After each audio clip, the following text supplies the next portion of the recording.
குடிக்கலாம் பாட்டி? அதான் எப்பனா ஒரு நாளைக்கு மாசத்துக்கு ஒரு நாளைக்கு ஒரு ரெண்டு வார கூட குடிச்சிட்டு நான் சொல்றேன் பாட்டி, அப்படி கூட கூடுறா. டெய்லியும் குடிக்கிறான் பாட்டி இந்த பையன். டெய்லிலாம் குடிக்க கூடாது, மாசத்துல 2 வாட்டி வேண்டாம் குடிக்கலாம். கிட்னி போயிடுச்சுன்னு சொல்றாங்க பாட்டி. நான் என்ன பண்றது ஒண்ணுமே புரியல. ஒரு பழமோ கையோ நான் சொல்றேன் கவர்மெண்ட் ஜூஸ் வேணாண்டா, ஃப்ரெஷ் ஜூஸ் குடுறான்னு சொல்றேன். அப்பயும் கேட்க மாட்டேன் இந்த பையன். நான் சொல்றேன் இதோட அந்த பாலா போன வாழ்க்கைக்கே போக கூடாது. கரெக்டா சொன்னா பாட்டி நானு. சரி பாட்டி, பத்திரமா போயிட்டு வா பாட்டி. ஓகே பாட்டி. சரிங்க பாட்டி.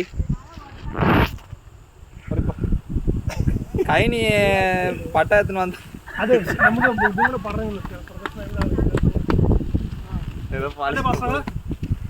നമുക്ക് ലോഡ് സ്പ്രേ പറഞ്ഞു ജപിക്കാന്ന് പറഞ്ഞു.